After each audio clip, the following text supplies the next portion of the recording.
Dear friends, my dear God's and my dear masters, ತುಂಬಾ ಖುಷಿ ಆಗ್ತಾ ಇದೆ. ಹಾಸನ ನಾದ ಧ್ಯಾನ ಚಕ್ರ 5 ತುಂಬಾ ಯಶಸ್ವಿಯಾಗಿ ನಡೆಯುತ್ತೆ. ನಾನು ಒಂದೇ ಪ್ರಶ್ನೆ ಏನಂದ್ರೆ, ಎಷ್ಟು ಜನ ಬಂದ್ರು ಅಂತ ಎಲ್ಲರೂ ಕೇಳ್ತಾ ಇದ್ರು. ಕರೆಕ್ಟ್ ಕೌಂಟ್ ಎಲ್ಲಿ ಬರುತ್ತೆ ಅಂದ್ರೆ ಊಟ ಪ್ಲೇಟ್ಸ್ ಅಲ್ಲಿ ಬರುತ್ತೆ. ನಾನು ಹೋಗಿ ಕೇಳಿದ್ದೀನಿ, ಅಲ್ಲಿ 3500 ಜನ ಊಟ ಮಾಡಿದ್ರು. ಸುಮಾರು ವಾಕಿನ್ಸ್ ಬಂದು ಸುಮ್ಮನೆ ನೋಡಿ ಹೋಗಿರೋರು 500 ಜನ. ಅಂದ್ರೆ 4000 ಜನ ನಮ್ಮ ಯಜ್ಞಕ್ಕೆ ಬಂದಿದ್ದಾರೆ ಅನ್ನೋ ಕೌಂಟ್ ನನಗೆ ಫಸ್ಟ್ ಕನ್ಫರ್ಮೇಶನ್ ಆಯ್ತು. ಒಬ್ಬೊಬ್ರು ಒಂದೊಂದು ಕೌಂಟ್ ಹೇಳ್ತಾ ಇದ್ರು, ಕನ್ಫ್ಯೂಸ್ ಮಾಡ್ತಾ ಇದ್ರು. ಬಟ್ ಎಲ್ಲಿ ಕರೆಕ್ಟ್ ಕೌಂಟ್ ಸಿಗುತ್ತೋ ಅನ್ನೋದು ನನಗೆ ಗೊತ್ತು. ಅದು ಮಾಡಿದ್ಮೇಲೆ ನನಗೆ ತುಂಬಾ ಖುಷಿ ಆಯ್ತು. ಯಾಕಂದ್ರೆ ಇಷ್ಟು ನಾವು ಮಾಡಿ ಅಷ್ಟು ಜನ ಬಂದ್ರೆ ಅದು ಖುಷಿ.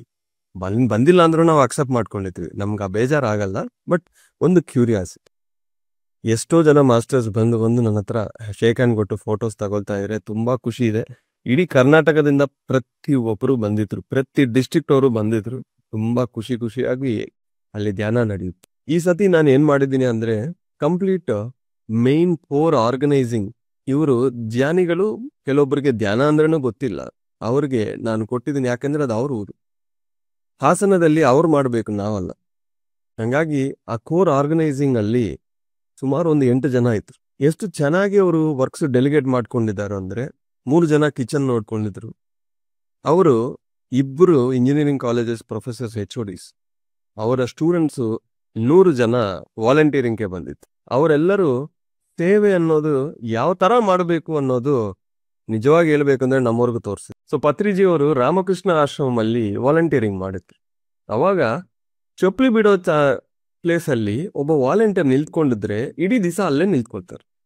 ನೀರು ಕೊಡೋರು ಇಡೀ ದಿವಸ ನೀರು ಮಾತ್ರನೇ ಕೊಡ್ತಾರೆ. ಅಕಾಮಿಡೇಷನ್ಸ್ ಹತ್ರ ಇದ್ದವರು ಇಡೀ ದಿವಸ ಅಕಾಮಿಡೇಷನ್ಸ್ ಅಲ್ಲಿ ಮಾತ್ರನೇ ಇರ್ತಾರು. ಊಟ ಟೈಮಲ್ಲಿ ಅಲ್ಲಿ ಇರೋಬೇಕು, ಅಲ್ಲೇ ಇರ್ತಾರೆ.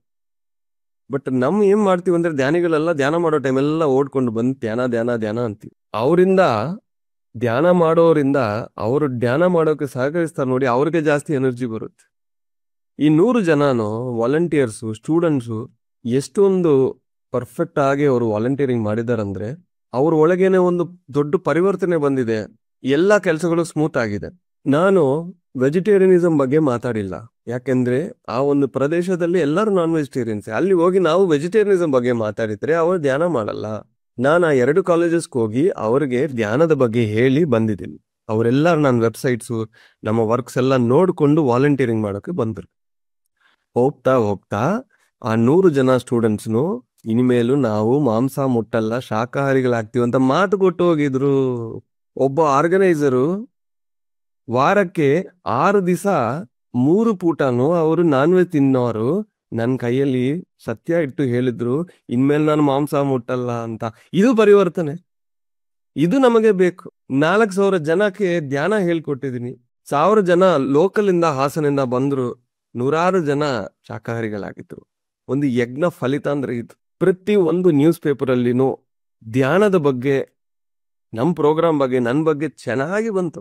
ಆರ್ಗನೈಸರ್ಸ್ಗೆ ಫುಲ್ ಕಾಲ್ಸ್ ಬರ್ತಾ ಇದೆ, ಇಷ್ಟು ಚೆನ್ನಾಗಿ ಮಾಡಿದ್ರೆ ನಮ್ಮ ಪಟ್ಟಣದಲ್ಲಿ ಇಷ್ಟೊಂದು ಗ್ರೇಟ್ ಪ್ರೋಗ್ರಾಮ್ ಆಗಿದೆ ಅಂತ. ಇನ್ಮೇಲೆ ನಾವು ಏನೇ ದೊಡ್ಡ ಕಾರ್ಯಕ್ರಮ ಮಾಡಿದ್ರು ಅಯ್ಯಪ್ಪ ಪಿಂಡಿ ಸರ್ ಇಲ್ಲಿ ಚೀಫ್ ಗೆಸ್ಟ್ ಆಗಿ ಬರಬೇಕು, ಎಲ್ಲರನ್ನು ಧ್ಯಾನ ಮಾಡಿಸ್ಬೇಕು. ಬಿಡಲ್ಲ, ಮತ್ತೆ ಓದ್ತಾ ಇರ್ತೀನಿ. ಅಲ್ಲಿರೋ ಪ್ರತಿಯೊಬ್ಬರು ಮೆಡಿಟೇಟರ್ಸ್ ಆಗ್ಬೇಕು. ಪ್ರತಿಯೊಂದು ಮೀಡಿಯಾ ಚಾನೆಲ್ ಕವರ್ ಮಾಡಿದೆ, ಪ್ರತಿಯೊಂದು ನ್ಯೂಸ್ ಪೇಪರ್ ಕವರ್ ಮಾಡಿದೆ. ಅದನ್ನ ಪಟ್ಟದಲ್ಲಿ ಇರೋ ಪ್ರತಿಯೊಬ್ಬರಿಗೆ ಧ್ಯಾನ ಅನ್ನೋದು ಇದೆ ಅನ್ನೋದು ಮೆಸೇಜ್ ಹೋಗಿದೆ ಮಾಸ್ಟರ್. ಇನ್ಮೇಲೆ ನಾನು ಹೋಗ್ತಾ ಕಂಪ್ಲೀಟ್ ಆಗಿ ಅಲ್ಲಿ ಎಲ್ಲರನ್ನು ಮೆಡಿಟೇಷನ್ ಕೂರಿಸ್ಬೇಕು, 1 ಟೈಮ್ ಅಟ್ಲಿ. ಅದರಿಂದ ಅವರಲ್ಲಿ ಪರಿವರ್ತನೆ ಬರುತ್ತೆ. This is the real work. ಇರೋ ಮೆಡಿಟೇಷನ್ ಸೆಂಟರ್ಸ್ಗೆ ಹೋಗಿ ಇರೋವರೇ ಮೆಡಿಟೇಷನ್ ಮಾಡ್ತಾ ಧ್ಯಾನ ಸುವರ್ಣ ಕರ್ನಾಟಕ ಆಗಲ್ಲ. ಹೊಸೊಬ್ಬರಿಗೆ ಧ್ಯಾನ ಹೋಗ್ಬೇಕು.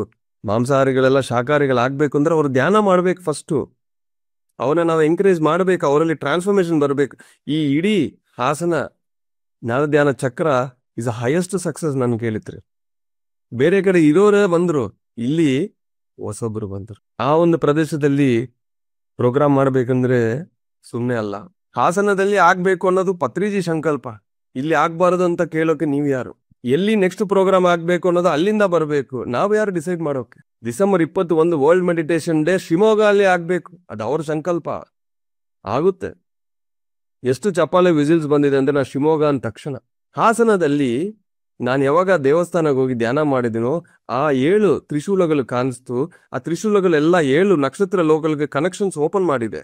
ಅಷ್ಟೊಂದು ಶಕ್ತಿ ಇದೆ ಆ ಪ್ಲೇಸ್ಗೆ. ಈ ಮಾಂಸಾಹಾರ ಅನ್ನೋದು ಮೇಲೆ ಇರೋ ಒಂದು ಕವರ್ ಅಷ್ಟೇ. 800 ವಾಕಿನ್ಸ್ ಆಗಿದೆ. ಬಳ್ಳಾರಿಯಲ್ಲಿ 10,000 ಬಂದ್ರು ಬರೀ 400 ವಾಕಿನ್ಸ್ ಆಗಿದೆ. ಇಲ್ಲಿ 3,500 4,000 ಜನ ಬಂದ್ರು 800 ವಾಕಿನ್ಸ್ ಆಗಿದೆ. ಕರ್ನಾಟಕ ಟ್ರಾನ್ಸ್ಫಾರ್ಮ್ ಆಗ್ತಾ ಇದೆ. ಥರ್ಡ್ ಐ ಇದ್ರೆ ಮಾತ್ರನೇ ಇದೆಲ್ಲ ಗೊತ್ತಾಗುತ್ತದೆ. ಸುಮ್ಮನೆ ಈ 2 ಕಣ್ಣು ನೋಡ್ಕೊಂಡು ಹೋ ಮಾತಾಡಿದ್ರೆ ಏನು ಗೊತ್ತಾಗಲ್ಲ, ಸತ್ಯ ಗೊತ್ತಾಗಲ್ಲ. ಅದು ನೋಡೋಕೆ ಕಣ್ಣಿರ್ಬೇಕು, ಓಪನ್ ಮೈಂಡ್ ಇರಬೇಕು. ಕೆಲವೊಬ್ಬರು ಮೈಂಡ್ ಅಲ್ಲಿ ಹೋಗ್ತಾ ಇದೆ, ಏನು ನಾವು ಬಂದಿದ್ವಿ, ನಮ್ಗೆ ಸೇವೆ ಮಾಡೋಕೆ ಏನು ಸಿಕ್ಕಿಲ್ಲ ಅಂತ. ಆ ಥಾಟ್ ನಿಮ್ಗೆ ಬಂದ್ರೆ ನೀವು ಮಾಸ್ಟರ್ ಅಲ್ಲ. ಹೊಸೊಬ್ಬರಿಗೆ ಅವಕಾಶ ಬಂತು, ಅವರು 100 ಜನ ಅವರು ಟ್ರಾನ್ಸ್ಫಾರ್ಮ್ ಆಗಿ ಮೆಡಿಟೇಟರ್ಸ್ ಇಂದ ಅವ್ರು ಮೆಡಿಟೇಟರ್ಸ್ ಆಗಿದ್ರು, ವೆಜಿಟೇರಿಯನ್ಸ್ ಆಗಿದ್ರು. ಇದು ನಮ್ಮ ಸಕ್ಸಸ್. ಆರ್ಗನೈಸರ್ಸ್ ಅಲ್ಲಿ ಚೇಂಜ್ ಬಂದಿದೆ, ವಾಲಂಟಿಯರ್ಸ್ ಅಲ್ಲಿ ಚೇಂಜ್ ಬಂದಿದೆ, ಆ ಊರಲ್ಲಿ ಚೇಂಜ್ ಬಂದಿದೆ. ಸೇಮ್ ಆರ್ಗನೈಸಿಂಗ್ ಟೀಮ್ ಇದಕ್ಕೆ ಯಾರು ಕೆಲಸ ಮಾಡಿದಾರೋ ಅವರೇ ಮತ್ತೆ ಶಿವಮೊಗ್ಗ ಮಾಡ್ತಾರೆ. ಎಷ್ಟು ದೊಡ್ಡ ದೊಡ್ಡ ಇನ್ಫ್ಲೂಯೆನ್ಸ್ ಇದೆ ಅಂದ್ರೆ ಒಂದು ಈವೆಂಟ್ಗೆ ಇಡೀ ಶಿವಮೊಗ್ಗನೇ ಧ್ಯಾನ ಶಿವಮೊಗ್ಗ ಆಗ್ಬಿಡುತ್ತೆ. ನನ್ನ ಗೋಲ್ಗೆ ಯಾರು ವರ್ಕ್ ಮಾಡ್ಬೇಕು ಅನ್ನೋದು ನಾನ್ ಡಿಸೈಡ್ ಮಾಡಲ್ಲ. ತುಮಕೂರು ಹೋಗಿದ ತಕ್ಷಣ ಅಲ್ಲಿ ದೇವರಾಜ್ ಸಾರನ್ ತೋರಿಸಿದ್ರು ಪತ್ರಿಚಿ. ಅವ್ರು ಯಾರಂತ ನನ್ಗೆ ಗೊತ್ತಿಲ್ಲ ಅವಾಗ. ಕೆಲವೊಬ್ರು ಹೇಳಿದ್ರು, ಸರ್ ಅವ್ರಿಗ ಕೊಟ್ರು ನೀವಂದ್ರೆ ನಾನು ಕೊಟ್ಟಿಲ್ಲ, ಪತ್ರಿಜಿ ಕೊಟ್ರು ಅಂತ. ಕೊನೆ ತನಕ ಅವ್ರೊಬ್ಬರೇ ನಿಂತ್ಕೊಂಡಿದ್ರು, ಇನ್ನೊಬ್ಬ ಮೇಡಮ್ ನಿಂತ್ಕೊಂಡಿದ್ರು, ಬೇರೆಯವ್ರೆಲ್ಲ ಹೋಗ್ಬಿಟ್ರು. ಕೊನೆಗೆ ಬಂದ್ರು. ಯಾರು ನಿಂತ್ಕೊಳ್ತಾರ ಅನ್ನೋದು ಪತ್ರಿಜಿಗೆ ಗೊತ್ತು, ನನ್ಗೆ ಗೊತ್ತಿಲ್ಲ. ಸಾರಿ. ನಮ್ಮ ಮೈಸೂರಲ್ಲಿ ಮಾಡಬೇಕು ಅಂದ್ರೆ ಉಸ್ಮಾ ಮೇಡಮ್ ಅಂತ ತೋರಿಸಿದ್ರು ಪೆರಲು. ನಾನು ಕಂಪ್ಲೀಟ್ ಜವಾಬ್ದಾರಿ ಅವ್ರು ಕೊಟ್ಟಿದ್ದೀನಿ. ಅವ್ರು ಹೇಳಿದ್ರು, ನಾನು ಯಾರಂತ ನಿಮ್ಗೆ ಗೊತ್ತಿಲ್ಲ, ಇಷ್ಟು ಜವಾಬ್ದಾರಿ ನನ್ಗೆ ಯಾಕೆ ಸರ್ ಕೊಟ್ಟಿದ್ರು ಅಂದ್ರೆ, ನಾನು ಕೊಟ್ಟಿಲ್ಲ, ಅವ್ರು ಕೊಟ್ಟಿದ್ರು ಮೇಡಮ್. ನೀವು ನಿಲ್ತ್ಕೊಂಡಿದ್ರಿ. ಯಾಕಂದ್ರೆ ಒಂದು ಆತ್ಮ ಏನು, ಅವಳ ಪ್ರಯಾಣ ಏನು, ಎಷ್ಟು ಜನ್ಮಗಳು ತಗೊಂಡಿದೆ, ಯಾವ ಕೆಲಸ ಯಾರು ಮಾಡೋಕೆ ಬಂದಿರೋ ಅನ್ನೋದು ಮೇಲೆ ಅವ್ರಿಗೆ ಗೊತ್ತು. ನಾನು ಜಸ್ಟ್ ಎಕ್ಸಿಕ್ಯೂಟ್ ಮಾಡ್ತಾ ಇದ್ದೀನಿ ಅಷ್ಟೇ. ಅಶ್ವಥ್ ಸರ್ ಬಂದ ತಕ್ಷಣ ಇವರು ಕೊಡಿ ದೊಡ್ಡಬಳ್ಳಾಪುರ ಅಂತ ಹೇಳಿದ್ರು ಪತ್ರಿಚಿ. ಬಳ್ಳಾರಿಗೆ ಹೋಗ್ತಾ ಅಲ್ಲಿ ನಮ್ಮ ಗೀತಾ ಮೇಡಮ್ನ ಸೆಲೆಕ್ಟ್ ಮಾಡಿದ್ರು ಪತ್ರಿಚಿ. ಇಲ್ಲಿ ಮಮತಾ ಮೇಡಮ್ ಎಂಟೈರ್ ಟೀಮ್ನ ಸೆಲೆಕ್ಟ್ ಮಾಡಿದರು. ಅವ್ರು ಏನ್ ಹೇಳಿದ್ರು ಅದನ್ನ ನಾನು ಮಾಡ್ಬೇಕು. ಯಾಕೆಂದ್ರೆ ಯಾರ ಎನರ್ಜಿ ಎಲ್ಲಿ ಯಾವ್ದು ಓಪನ್ ಆಗುತ್ತದೆ, ಯಾರು ನಿಲ್ತ್ಕೊಂತಾರ ಅನ್ನೋದು it's decision is taken, they are not me. ಅದನ್ನ ಡೌನ್ಲೋಡ್ ಮಾಡಿ ಅದು ಎಕ್ಸಿಕ್ಯೂಟ್ ಮಾಡೋದೇ ದೊಡ್ಡ ವಿಷಯ. ಇದು ಯಾಕೆ ನಾನು ಹೇಳ್ತಾ ಇದ್ದೀರ ಅಂದ್ರೆ, ಓಪನ್ ಮೈಂಡ್ ಇರಬೇಕು ನಮಗೆ. ವಿ ಹ್ಯಾವ್ ಟು ಅಕ್ಸೆಪ್ಟೆನ್ಸ್ ಅನ್ನೋದು ಬರಬೇಕು. ನನಗೆ ಕೊಟ್ಟಿಲ್ಲ, ನಾನು ಮಾಡೋಕೆ ಬಿಟ್ಟಿಲ್ಲ ಅಂತ ನೀವು ಬಂದ್ರೆ please work on yourself. ಇನ್ನೂ ಆ ಮಾಸ್ಟ್ರಿ ಬಂದಿಲ್ಲ ನಿಮಗೆ. Sorry to say this. ಯಜ್ಞ ಟೈಮಲ್ಲಿ, ಚಕ್ರ ಟೈಮಲ್ಲಿ ಒಬ್ಬರಿಗೆ ಡಿಸ್ಟರ್ಬೆನ್ಸ್ ಕೊಡ್ತಾ ಇದ್ದಾರೆ, ಬೈತಾ ಇದ್ದಾರೆ ಅಂದ್ರೆ you are not a master. ಇನ್ನೂ ಬುದ್ಧಿ ಬಂದಿಲ್ಲ ನಿಮಗೆ. ಏನಿದೆಯೋ ಅವಕಾಶ ಅದನ್ನ ತಗೊಂಡು ನಾವು ಮಾಡ್ಬೇಕಷ್ಟೇ. ಎಷ್ಟು ಇದೆಯೋ ಅದನ್ನ ಮಾಡಬೇಕು. ನಾನೇ ಮಾಡ್ಬೇಕಂತ ಇದೆಯಾ? ನಾನು ಏನ್ ಮಾಡಿಲ್ಲ, ಬರೀ ಸ್ಟೇಜಲ್ಲಿ ನಿಂತ್ಕೊಂಡಿದ್ದೀನಿ ಅಷ್ಟೇ. ಯಾರು ಯಾವ ಟೈಮಲ್ಲಿ ಮಾಡ್ಬೇಕು ಅನ್ನೋದು ಆಸ್ಟ್ರಲ್ ವರ್ಲ್ಡ್ಸ್ ಅಲ್ಲಿ ಡಿಸೈಡ್ ಆಗುತ್ತೆ. ಅದು ಇಲ್ಲಿ ಎಕ್ಸಿಕ್ಯೂಟ್ ಮಾಡ್ಬೇಕು ನಾವು ಅಷ್ಟೇ. ಪ್ರತಿಯೊಬ್ಬರು ನಿಮ್ಮ ಮನಸ್ಸು ಒಳಗೆ ಏನೇನು ಹೋಗ್ತಾ ಇದೆ ಪ್ರತಿಯೊಂದು ನನಗೆ ಗೊತ್ತು. ಹಿಂದೆ ಏನೇನು ಯಾರ್ಯಾರು ಮಾಡ್ತಾರೋ ಪ್ರತಿಯೊಂದು ನನಗೆ ಗೊತ್ತು. ಆದ್ರೂ ನಾನು ತಲೆ ಕೆಲ್ಸ್ಕೊಳಲ್ಲ. ಯಾಕೆಂದ್ರೆ ನನ್ನ ಗುರಿ ಧ್ಯಾನ ಸುವರ್ಣ ಕರ್ನಾಟಕ. ಗೋಲ್ಸ್ ಮೇಲೆ ಯಾವಾಗಲೂ ನನ್ನ ಮೈಂಡ್ ಇರುತ್ತೆ. Not on people, not on minds, not on gossips, not on complaints. ಬಾಯಿಂದ ಕಂಪ್ಲೇಂಟ್ಸ್ ಗಾಸಿಪ್ಸ್ ಬರ್ತಾ ಇದೆ ಅಂದ್ರೆ ದಯವಿಟ್ಟು ನಿಮ್ಮನ್ ಮೇಲೆ ನೀವು ವರ್ಕ್ ಮಾಡ್ಕೊಳ್ಳಿ. ಇಷ್ಟ ಇದ್ರೆ ಇರಿ, ಇಷ್ಟ ಇಲ್ಲ ಅಂದ್ರೆ ಹೋಗ್ಬೇಕು. ನಿಲ್ತ್ಕೊಂಡು ನೆಗೆಟಿವಿಟಿ ಮಾತಾಡಬಾರ್ದು. ಅದು ಆತ್ಮಗೆ ದರಿದ್ರ. ಆತ್ಮ ಎವಾಲ್ವ್ ಆಗಲ್ಲ. 8 ತಿಂಗಳಿದೆ Shivamogga world meditation day. Shivamogga ಅಲ್ಲಿ ಆಗುತ್ತೆ. ಇಡೀ ಪ್ರಪಂಚ ನೋಡುತ್ತೆ ಏನಾಗ್ತಾ ಇದೆ ಕರ್ನಾಟಕದಲ್ಲಿ. ವರ್ಲ್ಡ್ ಮೆಡಿಟೇಷನ್ ಡೇ ಎಷ್ಟೋ ಜನ ಗೊತ್ತಿಲ್ಲ. ವರ್ಲ್ಡ್ ಯೋಗ ಡೇ ಗೊತ್ತು, ಯಾಕಂದ್ರೆ ಮೋದಿ ಅವರು ಅದನ್ನು ಪ್ರಮೋಟ್ ಮಾಡಿದ್ದಾರೆ. ವರ್ಲ್ಡ್ ಮೆಡಿಟೇಷನ್ ಡೇ ಯಾರು ಪ್ರಮೋಟ್ ಮಾಡ್ತಾರೆ? ನಾವೇ ಮಾಡಬೇಕು. ಕರ್ನಾಟಕದಲ್ಲಿ ಆಗ್ಬೇಕು, ದೊಡ್ಡ ಮಟ್ಟಕ್ಕೆ ಆಗ್ಬೇಕು. ನಿಜವಾಗಿ ಇಡೀ ಪ್ರಪಂಚಕ್ಕೆ ವರ್ಲ್ಡ್ ಮೆಡಿಟೇಷನ್ ಡೇ ಹೋಗ್ಬೇಕು, ಎಲ್ಲರಿಗೆ ಧ್ಯಾನ ಪರಿಚಯ ಆಗ್ಬೇಕು ಅಂತ ಅನ್ಕೊಂಡಿದ್ರೆ ಅವರು ಬರ್ತಾರೆ. ಬೇರೆ ಮನಸ್ಸು ಒಳಗೆ ಏನೋ ಇಟ್ಕೊಂಡಿದ್ರೆ ಅವ್ರು ಬರಲ್ಲ. ಅಷ್ಟೇ ಸಿಂಪಲ್. ಯಾರು ಬರ್ಬೇಕೋ ಅವ್ರು ಬರ್ತಾರೆ. ಇರೋದು ಎಷ್ಟು ವರ್ಷ? ಆಕ್ಟಿವ್ ಆಗಿ ನಾವು ವರ್ಕ್ ಮಾಡೋದು ಎಷ್ಟು ವರ್ಷ ಗೊತ್ತಿಲ್ಲ ಅಲ್ವಾ? ಇರೋ ಟೈಮ್ನ ಬೆಸ್ಟ್ ಆಗಿ ಯುಟಿಲೈಸ್ ಮಾಡಿದ್ರೆ ಅವ್ರ mastery. Personally I am very very very very very very very happy. ಚೆನ್ನಾಗಾಯ್ತು. Hats off to that entire Hassan local team organisers. ಹೆಸರು ಹೇಳಿ ನಾನು ಅವ್ರಿಗೆ ಧನ್ಯವಾದಗಳು ಹೇಳ್ತಾ ಇದ್ದೀನಿ.